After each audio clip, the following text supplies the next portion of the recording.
히브리서 11장 22절, 신약성경 365쪽 한 절 말씀을 우리 같이 읽겠습니다.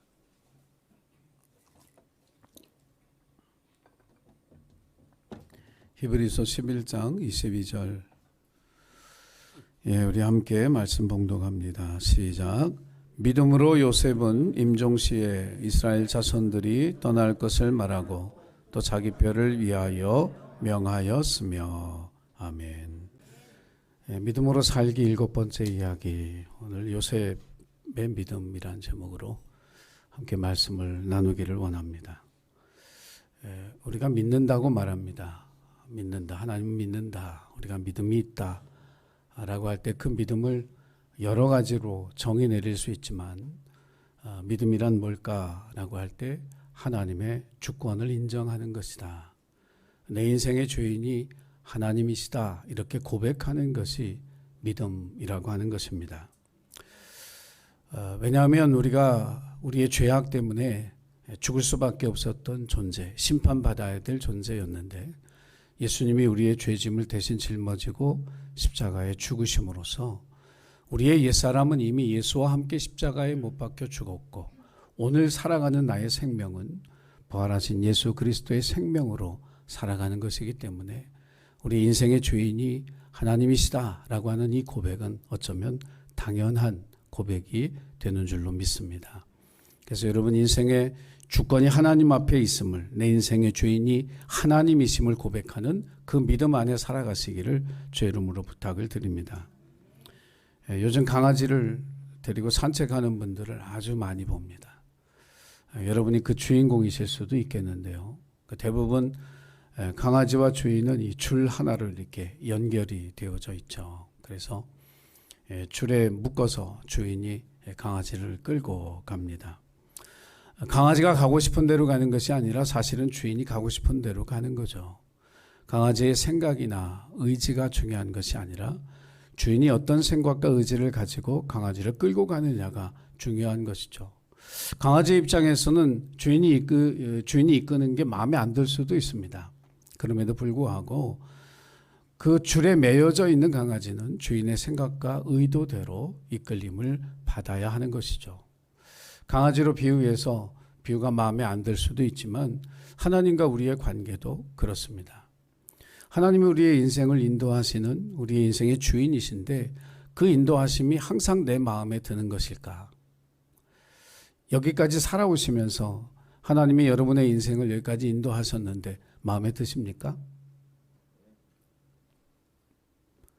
마음에 안 드십니까? 때로는 마음에 들기도 했지만 상당히 많은 부분 내가 원하지 않는 것이었고, 일어나지 않았으면 더 좋았을 뻔했다고 생각하는 그 모든 일들도 있었죠. 그러나 그럼에도 불구하고 우리가 믿음을 가졌다면 하나님의 인도하심이 우리의 마음에 들건 안 들건 상관없이 그분의 의지대로 생각대로 이끌어가는 그 인도하심에 온전히 순종할 수 있는 저와 여러분이 되기를 주의 이름으로 부탁을 드립니다. 왜냐하면 주님, 그분이 우리의 유일한 길이기 때문에 그렇습니다. 아프리카 정글에서 한 선교사가 길을 잃어버렸습니다. 길을 찾아보려고 몸부림을 치고 여기저기 다 헤매고 다녔는데 길을 도저히 찾을 수가 없었습니다. 그러다가 정말 운이 좋게 한 원주민을 만나게 됐습니다. 말은 잘 통하진 않았지만 몸짓, 발짓으로, 손짓으로 내가 길을 잃어버렸다, 길을 좀 알려달라, 이런 뜻을 전달했는데 그 원주민이 그 뜻을 알아챘습니다. 그러더니 자기를 따라오라고 신호를 하더니 갑자기 막 앞을 향해 달려가기 시작했습니다. 이 선교사는 그 사람을 잃으면 길을 잃을까 봐 죽어라 그 원주민을 쫓아가기 시작했죠. 정글에서 살던 사람이니 얼마나 빨리 달렸을까요? 이 선교사가 지금 정말 숨이 막 턱에 받칠 때까지 막 죽을 힘을 다해서 쫓아갔는데 도저히 쫓아갈 수가 없는 거예요. 그래서 잠깐 좀 서라고 제발 좀 서라고 숨을 헐떡이면서 그 원주민에게 말했습니다. 도대체 어디로 가는 거냐고, 길이 어디에 있느냐고. 그랬더니 그 원주민이 하는 말이 이렇게 얘기했습니다. 길은 없습니다. 내가 길입니다. 나를 따라오십시오. 하나님이 우리 인생을 인도하는 방법 또한 이와 비슷합니다. 어디로 가는지 모릅니다. 어디가 길인지 모를 수도 있습니다. 그러나 주님은 우리에게 이렇게 말씀하십니다. I'm the way. 내가 길이다. 나를 따라와라. 요셉을 통해서 하나님께서 우리에게 하시고자 하시는 메시지, 그 첫 번째는 하나님이 우리 인생의 인도자라는 사실을 고백하는 믿음 안에 살라는 겁니다. 하나님이 나의 인생의 인도자가 되신다. 여러분, 요셉을 통해서 이 믿음을 다시 한번 우리 속에서 확인하고 우리가 이 세상을 떠나는 날까지 나의 삶의 주인 되시고 인도자가 되신 그 하나님을 믿음으로 고백하며 살아가게 되기를 주의 이름으로 간절히 부탁을 드립니다. 요셉의 이야기를 생각하면 아버지의 특별한 사랑이 있었다는 사실을 우리가 창세기를 통해서 보게 됩니다. 왜 아버지가 특별히 요셉과 베냐민을 사랑했을까? 그들의 어머니인 라헬이 일찍 죽었기 때문이죠. 베냐민을 낳다가 죽었기 때문에 요셉의 동생 베냐민은 어머니의 얼굴도 보지 못했습니다. 다른 10명의 아들들은 다 어머니가 있어서 보살핌을 받고 돌봄을 받는데 이 두 아들은 어머니처럼 누군가 돌봐주고 사랑을 주는 그런 사람이 없었습니다. 당연히 그 아들들에게 아버지의 마음이 가는 것은 어쩌면 당연한 일이었죠. 하지만 이 두 아들을 사랑하는 이 아버지의 마음이 형들에게는 원망의 또 상처의 흔적이 되고 말았습니다. 요셉을 특별히 사랑해서 채색 옷을 입히고 형들이 양을 치다가 잘못하는 일을 아버지에게 고자질을 해도 그냥 등 두들겨주고 마는 그 아버지에 대한 형들의 원망, 그리고 요셉을 향한 형들의 미움은 점점 더 커졌습니다. 아버지의 사랑을 기댄 요셉은 꿈 이야기를 하면서 형들이 나중에 자기에게 절할 것이라고 하는 것을 상징하는 그런 꿈 얘기도 서슴없이 꺼냈습니다. 심지어 아버지와 어머니도 네 앞에 절한다는 말이냐 할 정도로 세상에 자기밖에 없는 것처럼 행동하는 이 동생 요셉, 형들의 눈에는 가시처럼 보여졌죠. 그런데 이 형들의 미움, 형들이 요셉을 미워하는 마음은 하나님이 요셉의 인생을 인도하는 중요한 수단 가운데 하나로 쓰였습니다. 세상을 살아가면서 하나님의 인도하심은 항상 선하고 하나님의 인도하심은 항상 인자하실 것 같은데 항상 긍정적이고 좋은 것으로 우리의 삶을 인도하신다, 이런 생각을 가지고 있다면 요셉의 삶을 보면 그렇지 않다는 게 분명히 드러납니다. 형들은 동생을 어떻게 하고 싶었느냐 하면 죽이고 싶을 만큼, 자기 동생인데도 불구하고 광야의 구덩이에 그냥 던져놓고 굶어 죽을 때까지 기다리는 것이 좋겠다라고 그렇게 잔인하게 생각할 만큼 미워했습니다. 하지만 그 미움을 하나님은 요셉의 인생을 인도하는 하나의 방법으로 하나님의 손길로 사용하셨다는 이야기입니다. 17살 때 도단에서 그런 일이 실제로 벌어졌습니다. 요셉이 오는 것을 보고 형들은 꿈꾸는 자가 오는도다, 우리가 그 꿈이 어떻게 되는지 보자, 옷을 벗기고 벌거벗겨 동생을 그 구덩이 속에 던져놓고 죽기를 기다리고 있었죠. 부질없는 생각이지만 이런 생각을 해봤습니다. 만약에 요셉이 형들과의 관계가 참 좋았다면 도단에서 어떤 일이 일어났을까? 형들하고 바베큐를 즐기다가 아버지에게 돌아가지 않았을까? 그런데 형들이 그 동생을 향해 죽이고 싶을 만큼 미워하는 마음, 그 마음이 있었기 때문에 하나님은 요셉을 이집트로 인도하는 하나님의 인도하심의 손길을 요셉을 위해 펼치셨던 것입니다. 그 구덩이 사건을 통해서 요셉은 그 고난 속에, 그 구덩이 속에서 정말 살아계신 하나님을 만났습니다. 아버지가 기도하던 하나님이 아니라 나를 그 수렁에서 건져주신 하나님, 나의 하나님을 만나는 특별한 은혜를 입었죠. 우리의 인생 속에서도 어쩌면 가장 어렵고 힘들 때 우리의 손을 내밀어 잡아주는 사람이 아무도 없을 때 그 손을 잡아주신 하나님의 은혜, 그 은혜를 잊을 수 없어서 하나님과 동행하는 삶을 살아가는 그런 저와 여러분이 된 줄로 믿으시기를 바랍니다. 그래서 이집트에 가서 노예로 살아가는 그 삶은 고통의 삶이 아니라 자기와 함께 하시는 하나님을 의지하고 그 하나님을 드러내는 삶이 된 줄로 믿습니다. 보디발의 집에서 많은 사람들은 요셉이 하는 일마다 형통한 것을 보았습니다. 하나님이 그와 함께 하시는 것을 보았습니다. 저와 여러분의 삶에도 그런 귀한 열매가 맺어지게 되기를 주의 이름으로 간절히 축원합니다. 하지만 그렇게 주인에게 인정받고 잘 나가던 때에 어려운 일이 닥쳤죠. 그 집안의 모든 것을 다 가진 한 여자가 있었습니다. 남편은 바로의 밑에 시위대장으로 권력을 가진 사람이었고 돈도 부족함이 없는 사람이었고 애굽에서 최고의 환경을 누리며 살아가는 여자, 노예를 자기 마음대로 줬다 폈다 할 수 있는, 죽일 수도 있고 살릴 수도 있는 힘을 가지고 있는 한 여자가 자기 집에 있는 한 노예 청년에게 마음을 뺏겼습니다. 가족과 이별하고 낯선 땅에 와서 살아가는 젊은 청년에게 그 여인의 손길은 피할 수 없는, 거절할 수 없는 유혹일 수도 있었습니다. 하지만 요셉은 그 손길을 뿌리칠 수 있었습니다. 왜냐하면 하나님 앞에 살고 있었기 때문입니다. 세상 사람들의 눈을 의식하고 세상에 드러나는 자신의 평판에 아마 목을 메고 살았더라면 그 유혹을 즐겼을지도 모르지만 하나님 앞에 살고 있었기 때문에 그렇게 살 수 없었죠. 자기와 함께 하시는 이가 누구인지를 알았습니다. 그 하나님 앞에 하나님 기뻐하시는 일이 아니라고 하는 사실을 알았을 때 그 유혹을 떨쳐낼 수 있는 강한 힘이 요셉에게 있었습니다. 아주 정직하고 충성스러운 한 청년의 인생을 모든 것을 다 가진 한 여인이 망쳤습니다. 우리 인생에도 그런 일들은 일어날 수 있습니다. 성실한 노력으로, 정직한 노력으로 쌓아왔던 그런 열매들이 하루아침에 물거품이 되어져 요셉은 누명을 쓰고 옥에 갇혔습니다. 얼마나 허탈했을까요? 얼마나 허전했을까요?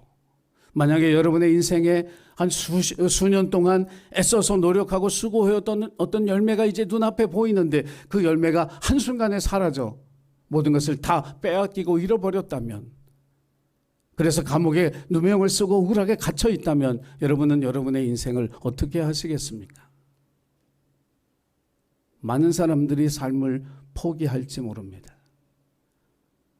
그런데 요셉은 자기 인생을 소중히 여겼습니다. 주인의 인정을 받을 때나 모든 것을 다 빼앗기고 감옥에 들어가 있을 때나 그의 삶은 한결같았습니다. 왜 우리의 인생은 좋은 일이 있으면 하늘을 나는 것 같이 기뻐하다가도 어렵고 힘든 일이 있으면 저 깊은 바다 속에 빠진 것처럼 그렇게 절망스러운 마음에 사로잡혀서 힘들어할까? 하나님이 내 삶을 인도하신다고 믿지 않기 때문에 그렇습니다. 보디발의 집에서 주인의 신임을 받을 때도 하나님은 내 삶의 인도자셨고, 이 감옥 속에 갇혀서 소망이 없는 삶을 시작한 이곳에서도 하나님은 여전히 내 삶의 인도자이시기 때문에 요셉의 삶은 달라질 이유가 없었던 거예요. 사랑하는 예수교회 가족 여러분, 그리스도인들은 인생의 수렁 속에 빠졌을 때 믿음을 잃지 않아야 합니다. 왜냐하면 그곳에서도 하나님 나와 함께 하시기 때문입니다. 그러나 그 마음을 계속해서 유지하는 건 힘이 들죠. 요셉도 그 고난이 길어지니까 술 맡은 관원장에게 자기 억울함을 토로하면서 바로에게 이야기 좀 해주세요. 나를 여기서 건져주세요라고 이야기하게 됩니다. 우리의 인생이라고 하는 것을 인도하신 하나님의 방법이 그래요. 항상 평탄하고 항상 좋은 곳으로만 인도하는 것이 아니라 깊은 계곡 속으로, 깊은 수렁 속에서 우리의 길을 인도하시기도 한다는 거죠. 그때도 흔들리지 아니하는 믿음의 사람이 되시기를 주의 이름으로 간절히 축원합니다. 그럴 수 있게 되기를 정말 원합니다. 요셉이 그 순간에 술 맡은 관원장에게 토로했던 그 이야기 때문에 2년 뒤에 그는 감옥에서 나오게 되죠. 하나님의 인도하심을 온전히 믿고 순종하는 사람이 시간의 지체가 없는, 때를 놓치지 않는 인생을 살아간다는 사실을 여러분 꼭 가슴에 새기고 살아가시기를 주의 이름으로 간절히 부탁을 드립니다. 2년이 지난 뒤에 바로의 꿈을 해몽하고 그가 애굽의 총리가 돼서 7년 동안 풍년을 곡식을 많이 모아두고 준비하고, 그리고 7년의 기근을 닥쳤을 때 세상에 굶주린 사람들을 구원하게 되어집니다. 그리고 기다리던 장면, 형들이 자기를 찾아오는 그 장면, 자기가 꿈에서 보았던 그 이야기가 자기 눈앞에 현실이 되는 것을 보게 됩니다. 형들을 시험하죠. 아직도 그들이 서로 다투고 미워하는가? 그래서 시므온을 잡아놓고는 막내 동생 베냐민을 데리고 와야, 너희가 첩자가 아닌 걸 내가 알겠으니 꼭 막내 동생을 데리고 와야 내 얼굴을 보리라. 그렇게 하고 돌려보냅니다. 가져갔던 양식이 다 떨어집니다. 양식을 구하러 가야 되는데 아버지 야곱이 베냐민을 주질 않습니다. 베냐민이 없으면 거기에 갈 수 없는데, 아버지 아무리 얘기를 해도 내가 요셉도 잃었는데 이 베냐민도 잃을 수 없다고 버팁니다. 그러다가 야곱이 믿음으로 결단하죠. 내가 내 자식을 잃으면 잃으리라. 아브라함의 믿음을 이야기하면서 그 말씀을 계속 반복적으로 드렸어요. 하나님 앞에 잃는 것은 잃는 것이 아니다. 내려놓음이고 하나님의 것으로 다시 얻는 기쁨을 우리에게 주신다는 거예요. 베냐민을 포기했을 때 야곱은 죽은 줄 알았던 요셉도 얻었고 베냐민도 얻었습니다. 그 결단을 통해서 형들을 다시 만나게 되어진 요셉이 창세기 45장 4절 5절에서 이렇게 이야기를 합니다. 우리 같이 그 말씀을 한번 읽어보겠습니다. 자, 시작.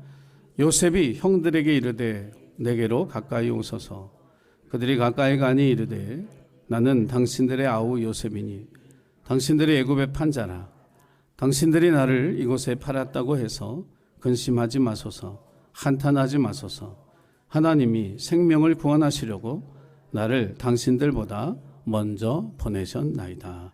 아멘. 형들이 은돈 20냥에 자기를 이집트의 노예로 팔아먹었던 그 사건은 이렇게 재해석이 되었습니다. 그것이 하나님의 인도하심이었다는 것이죠. 그때는 왜 내가 이 애굽의 형들의 미움을 받아 노예로 팔려와야 했는지 몰랐지만 지금 보니까 왜 하나님이 그렇게 내 삶을 인도하셨는지 분명히 알았는데, 우리 가족의 생명을 구원하시려고 하나님이 나를 먼저 이곳에 보내신 사건이었노라고. 형들은 요셉이 두려워 벌벌벌벌 뛰었지만은 요셉은 그들을 용서하고 화해했고, 그리고 하나님 앞에 회복하는 가족의 일들이 일어나게 되어졌어요. 하나님의 인도하심을 믿는데, 믿을 때 우리에게 일어나는 일이 그런 것입니다. 용서가 가능해지고요, 화목의 열매가 맺어지고 새롭게 회복하는 능력이 나타나게 될 줄로 믿으시기를 바랍니다. 사랑하는 예신교회 가족 여러분, 하나님의 인도하심이 우리 마음에 들지 않을 수 있습니다. 우리가 원하는 일이 아닐 수 있습니다. 그럼에도 불구하고 그 하나님의 인도하심을 온전히 믿을 때 우리에게 주시는 그 하나님의 은혜를 저와 여러분이 잊지 말고, 하나님의 인도하심이야말로 가장 완전하고 그리고 가장 완벽한 하나님의 주권에 속한 하나님의 역사라고 하는 사실을 굳게 믿는 저와 여러분이 되기를 주의 이름으로 부탁을 드립니다. 요셉을 통해 주신 두 번째 메시지는 미래를 보면서 오늘을 살아야 한다는 것이죠. 오늘을 사는 우리가 미래를 보고 살아야 된다는 이야기입니다. 많은 과학자들이 그런 얘기를 합니다. 2050년이 되면 지구의 온도가 2도쯤 더 올라갈 것이다. 이제 27년이 남았습니다. 근데 지구의 온도가 2도가 더 올라가면 어떤 일이 일어나느냐 하면, 지금까지 우리가 겪은 기상이변으로 인한 재앙은 재앙도 아니다. 2050년은 기후로 인해서 인류가 역사상 가장 큰 고통을 겪는 원년이 될 것이다라고 이야기합니다. 0.5도를 낮추기 위해서 27년을 노력하지 않으면 안 된다라고 하는 경고의 메시지를 우리에게 들려주고 있죠. 우리의 미래는 과연 장밋빛일까? 아마 우리 정보성 청년은 27년 후에 막 50 됐나요? 네, 50살. 그때는 뭐 100세 시대가 일반화되면 50세면 인생의 최고 절정기라고 이야기할 수 있는 그런 나이. 그러나 우리 보성이의 50대는 과학자들은 장밋빛이 아니라고 얘기합니다. 사실 우리의 미래는 그렇게 밝지 않습니다. 이 밝지 않은 미래를 어떻게 해야 할 것인가? 준비해야 된다는 이야기죠. 대비해야 된다는 이야기입니다. 왜 오늘 이 시대를 살아가는 그리스도인들에게 요셉의 리더십이 필요할까? 7년의 기근을 준비했던 사람이고 죽어가면서도 그들의 조상에게 주었던 가나안 땅의 비전을 보고 죽음을 맞이했던 사람이기 때문에 그렇습니다. 그의 믿음과 시선이 오늘 이 시대를 살아가는 우리에게 필요하다라고 하는 이야기예요. 참으로 신실하게라고 하는 이재철 목사님의 책에 이런 간증이 있습니다. 미국에 집회를 가서 한 여자 성도님을 만났습니다. 그 여자분의 간증을 들었는데 너무 은혜로웠다는 거죠. 남편이 일터에서 갑작스러운 심장 쇼크로 쓰러졌는데 정말 헬리콥터까지 동원되는 그런 필사적인 노력 끝에 생명을 구했답니다. 만약이지만 1초, 2초만 늦었어도 아마 남편은 죽었을 거라고 간증을 하는 그녀의 간증을 들으면서 큰 은혜를 받았습니다. 그런데 계속해서 이어진 간증, 이제 남편이 생명을 구하고 직장에서 명예퇴직하게 되고 많은 퇴직금을 받았는데 그 퇴직금을 가지고 주식에 투자를 했답니다. 자, 주식 투자에서 잘 됐다는 얘기 들어보신 적 있어요? 뭐 있겠죠, 어디. 근데 대부분 망했다는 얘기는 자주 듣습니다. 이분도 실패를 한 거예요. 전 재산, 퇴직금을 다 투자했는데 주식이 계속 하락하고 바닥을 쳤으니 얼마나 힘들었겠어요. 그러면서 그 여인의 간증은 이렇게 마무리가 되었답니다. 주식이 계속 떨어져서 우리는 어떻게 살아가야 할지 모르겠노라고. 목사님이 생각했다는 거죠. 아니, 심장에 쇼크가 와서 쓰러져 죽어갈 때 단 1초, 2초 그 생명을 다투는 그때도 하나님의 은혜로 살았다면, 주식이 떨어져 경제적인 어려움 그것은 겪을지 모르지만 그 어려움을 통해서 하나님이 빚어가실, 하나님을 믿는 자들에게 허락하실 그 아름다운 미래에 대해서 그 여인은 믿지 않고 있구나. 지나간 과거에 나에게 은혜를 베푸셨던 하나님이 지금도 살아계시다면 오늘의 역경과 어려움 속에 처한 나를 위해 하나님이 빚어가신 미래를 기대하는 것이 그리스도인의 삶이요, 소망을 가지고 살아가는 사람들의 모습이 아니겠는가. 사랑하는 일신교회 가족 여러분, 하나님은 오늘보다 더 보석과 같은 내일을 우리를 위해서 지금도 빚어가고 계신 줄로 믿습니다. 어제의 하나님만이 나의 하나님이 아니라 오늘의 하나님도 나의 하나님이시고 내일의 하나님도 나의 하나님 되실 줄을 믿는 그 믿음이 저와 여러분에게 있어야 할 줄로 믿습니다. 성경은 하나님을 우리에게 소개할 때 새 길을 여시고 새 은혜를 주시는 분이라고 우리에게 말씀하고 있습니다. 어제 묵은 은혜를 꺼내어 먹는 사람들이 아니라, 그래서 만나를 많이 거두면 그날의 양식을 먹고 난 뒤에 남은 만나는 썩고 벌레 먹을 수 없도록 만드셨던 것처럼 날마다 새 은혜를 주시는 그 하나님의 은혜를 먹고 사는 성실함을 하나님이 우리에게 요구하시는 거예요. 오늘의 양식을 위해서 우리가 일한다. 내일의 양식은 하나님의 손에 있다고 믿고 그것을 주실 하나님을 향한 믿음을 가지면 그것으로 족한 것입니다. 오늘 우리가 읽은 히브리서는 요셉을 이렇게 말합니다. 믿음으로 죽을 때, 요셉은 죽을 때에 이스라엘 자손들이 이집트에서 나갈 일을 언급하고 자기 뼈를 어떻게 해야 할지를 지시하였습니다. 요셉이 이스라엘 백성들에게 남겨준 게 뭘까? 그들의 후손에게 남겨준 것은 보물지도가 아닙니다. 금덩이가 잔뜩 들어있는 금고가 아니었죠. 80년 애굽 총리로 살면서 얻어놓은 땅 문서가 아니었습니다. 요셉이 그 백성들에게, 그 후손들에게 남겨주었던 것은 하나님의 거룩한 약속이었죠. 너희 조상에게 주시기로 약속한 그 가나안 땅, 그 비전을 너희들은 잃지 않아야 된다. 그것을 위해서 기도해야 된다.